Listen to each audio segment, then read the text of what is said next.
T'aimerais bien connaître le secret des étudiants qui réussissent le mieux au cégep? Et comment réagissent-ils lorsqu'ils échouent à leurs examens? Oui, car ça leur arrive aussi. Après avoir lu, étudié, coaché des étudiants, je vais te livrer les 7 habitudes pour optimiser ta cotère. Écoute-les toutes, car c'est possible que tu tombes sur une habitude qui va réellement faire une différence pour toi.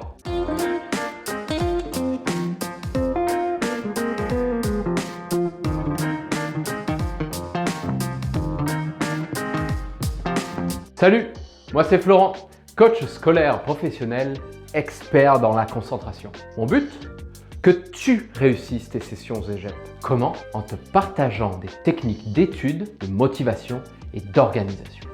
Tout ça pour que tu sois moins stressé et que tu te libères du temps pour profiter encore plus de la vie et de tes amis. Les étudiants qui réussissent le mieux au cégep ont compris quelque chose d'important que peu d'étudiants font pour avoir la cotère qu'ils souhaitent. Et cette chose est fondamentale. Ils mettent en place de bonnes habitudes. Pourquoi? Car une habitude est une action qui, à force d'être répétée, donne des résultats extraordinaires. Imagine une boule de neige.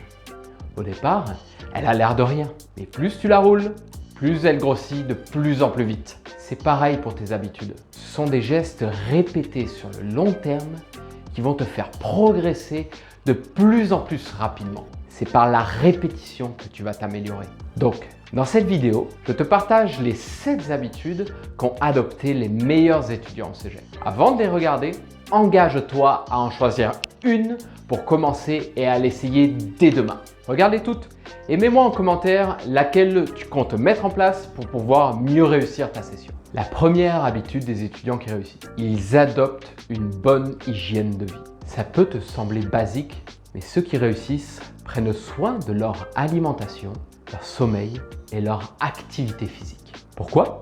Car c'est ça qui leur donne du carburant pendant toute leur session. Ton alimentation va avoir un effet sur ton énergie, ta capacité à te concentrer et même ta motivation. Ça se peut que tu aies entendu ça souvent, mais une bonne alimentation passe par plusieurs choses.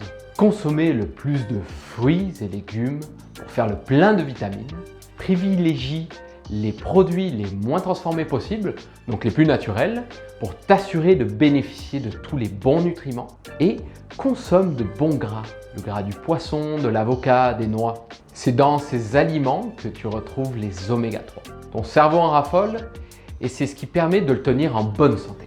Je ne suis pas là pour te donner des cours de nutrition, mais essaye d'adopter une alimentation saine. Et retiens une chose, ton alimentation est comme le carburant que tu mets dans ton auto.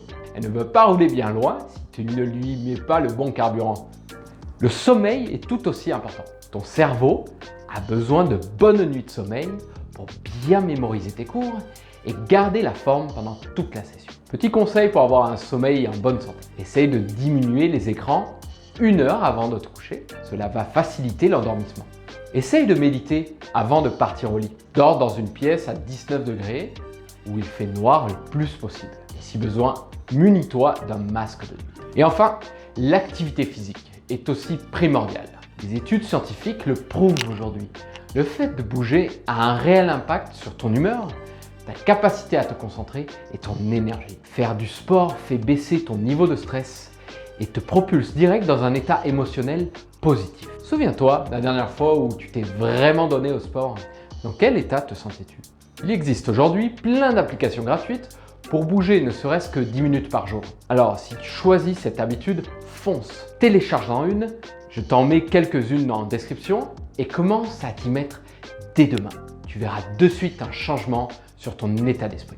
La deuxième habitude des meilleurs étudiants, c'est qu'ils organisent leur temps et leur espace. Alors pourquoi bien s'organiser? Imagine un cuisinier dans un restaurant qui doit préparer une recette. S'il ne sait pas où sont rangés les ingrédients, il risque de perdre un temps fou à chercher dans tous les placards dès qu'il a besoin de quelque chose. Pour toi, c'est la même chose. Prends le temps de ranger tes affaires et ton bureau. Comme ça, tu gagneras en temps et en efficacité. Tu ne perdras pas 10 minutes à chaque fois que tu dois trouver un cahier ou une lecture ou une révision. Tu peux par exemple attribuer une couleur pour chaque matière et prends le temps chaque semaine de bien ranger tes feuilles dans un cartable dédié à la bonne matière. D'ailleurs, fais pareil avec les dossiers qu'il y a sur ton laptop. Prends ce temps pour bien mettre les lectures à leur place, les vidéos à regarder où il faut. Les meilleurs étudiants organisent et planifient aussi leur temps. Rien n'est fait au hasard. Ils savent ce qu'ils doivent réviser la semaine qui arrive. Ils prévoient même leurs devoirs et leur période de révision sur le mois, voire sur l'ensemble de la session. Cela leur permet de ne pas prendre de retard et d'avoir une vue d'ensemble pour éviter d'être submergé. Alors imite-les chaque dimanche soir. Fais le point sur ce que tu as à faire et sur ce qui s'en vient. Liste tous les devoirs de la semaine qui arrive. Planifie-les dans ton agenda. Troisième habitude, les meilleurs étudiants se fixent des objectifs et des défis. Quoi de plus motivant que de se fixer son propre objectif? Se fixer un objectif, c'est comme définir une destination. Or, si tu ne sais pas où tu vas, tu risques fortement de perdre du temps et même de te perdre en chemin. Pour établir de bons objectifs, tu peux utiliser l'acronyme SMART. S pour spécifique, M pour mesurable, A pour ambitieux, R pour réaliste, T pour défini dans le temps. Il faut que ça reste ambitieux et en même temps réaliste pour toi. Pour ça, pose-toi deux questions. Que pourrais-tu faire au minimum pour que tu sois fier de toi d'ici la fin de la semaine? Deuxième question. Que pourrais-tu faire au maximum pour que tu sois fier de toi d'ici la fin de la semaine? Donc ça pourrait ressembler à, d'ici dimanche prochain, avoir révisé au moins 3 chapitres de chimie. Tu sais que si tu révises au moins 3 chapitres, tu seras fier de toi. Si tu arrives à en faire plus, tant mieux. À toi de juger si cet objectif est assez ambitieux pour toi et en même temps réaliste. Le but ici est de te pousser à sortir de ta zone de confort tout en étant sûr que tu es capable de le faire. Te définir des objectifs chaque semaine te permet de te guider dans tes études car tu sauras toujours où aller et quoi faire. Quatrième habitude des étudiants qui réussissent. Ils adoptent une attitude active.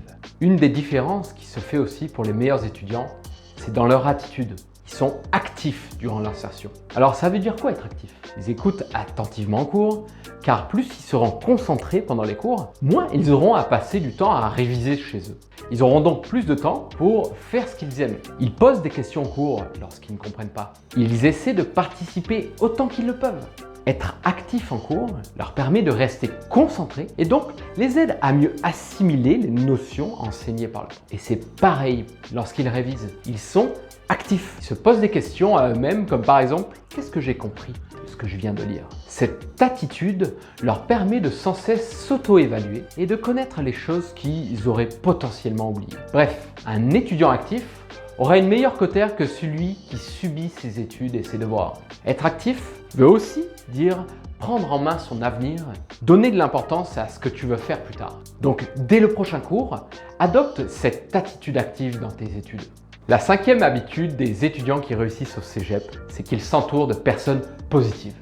As-tu déjà remarqué à quel point les personnes que tu fréquentes au quotidien ont une influence sur toi? Si tu as des amis qui font que chialer, qui voient les choses négativement, tu te sentiras alors plus souvent démotivé et déprimé. C'est normal, car on dit que tu es la somme des 5 personnes que tu côtoies le plus. Donc, pour réussir au mieux tes sessions au cégep, tu as besoin de t'entourer de personnes positives, qui te tirent vers le haut, qui t'encouragent lorsque ça ne va pas et qui te poussent à te dépasser. Ton entourage doit être une source d'inspiration, de motivation et de réussite. Tes amis peuvent même t'aider à mieux comprendre des choses que tu ne comprends pas. Vous pouvez vous engager mutuellement à réviser. Un des meilleurs moyens d'apprendre, c'est d'être capable d'expliquer à quelqu'un un concept. Donc, choisis bien les personnes que tu fréquentes, ça peut faire une énorme différence sur ta cotère. La sixième habitude des étudiants qui réussissent le mieux leur session au cégep, c'est qu'ils adoptent une mentalité de progression. Comment réagissent les bons étudiants quand ils ont reçu une mauvaise note? Ils ne considèrent pas cela comme un échec, mais comme un résultat qui peut être amélioré grâce à leur travail. Cela leur donne des informations sur les endroits où ils doivent redoubler leurs efforts et leur persévérance. Leurs mauvais résultats sont pour eux une opportunité pour perfectionner leur apprentissage, pour pouvoir progresser. Le concept de mentalité de progression a été inventé par Carol Dweck. D'ailleurs, je t'invite à aller voir son TED que je te mets dans la description. Les étudiants ayant cette mentalité ont la croyance qu'il est possible de s'améliorer dans n'importe quelle matière moyennant du travail. À l'opposé, Il y a ceux qui adoptent une mentalité fixe, en croyant qu'ils sont nés nuls en mathématiques par exemple. Ces personnes-là auront tendance à moins fournir d'efforts car elles ont la croyance que c'est perdu d'avance. Et le pire, c'est qu'elles risquent d'avoir de mauvais résultats en mathématiques, qui confirmera leur croyance de départ. Alors, toi aussi, adopte une mentalité de progression pour pouvoir te surpasser dans tes études et donner le meilleur de toi-même. Cet état d'esprit va même t'aider dans ta carrière professionnelle. Et enfin, 7e habitude des étudiants qui réussissent au cégep. Ils adoptent un bon équilibre de vie. Oui, les étudiants qui réussissent au cégep accordent une haute importance à leurs études. Mais ils la balancent avec d'autres activités sur lesquelles ils tripent. Ça leur permet de se changer les idées, d'aiguiser leur curiosité, de faire ce qu'ils aiment vraiment et de pouvoir aussi penser à autre chose. D'ailleurs, cette activité est aussi inscrite dans leur agenda. Car parfois, le fait d'avoir une activité annexe sur laquelle ils tripent leur permet d'être plus efficaces dans leurs études et de faire en sorte de terminer le plus rapidement possible leurs devoirs pour pouvoir enfin faire ce qu'ils aiment vraiment. Si tu ne sais pas quoi faire comme activité annexe, je vais te donner des exemples. Ça peut être un projet entrepreneurial, du bénévolat, faire partie d'un band de musique ou monter une association. À toi de choisir. Le fait d'avoir une activité à côté de tes études au cégep va permettre de développer ta curiosité, de t'épanouir autrement et de décrocher de tes devoirs en aérant ton esprit. Ça va te donner un équilibre justement pour être capable de toffer sur le long terme. Comme je te l'ai dit au début de la vidéo, engage-toi dès maintenant et adopte une nouvelle habitude pour améliorer ton quotidien afin de réussir au mieux ton cégep et avoir la cotère de tes rêves. Le pouvoir des habitudes est réellement puissant et a fait appel au principe d'effet cumulé comme une boule de neige qui dévale une montagne. C'est en répétant des gestes et des comportements positifs, tu vas avoir des résultats au fil de tes sessions. Alors, lâche pas. Maintenant que tu as choisi une nouvelle habitude, partage-la moi en commentaire. J'aime ça les lire et t'encourager dans la réussite de tes études. Si ce n'est pas déjà fait et que tu veux rien rater de mes conseils, abonne-toi à ma chaîne YouTube pour être au courant des futures vidéos qui vont sortir. Je te dis à la prochaine!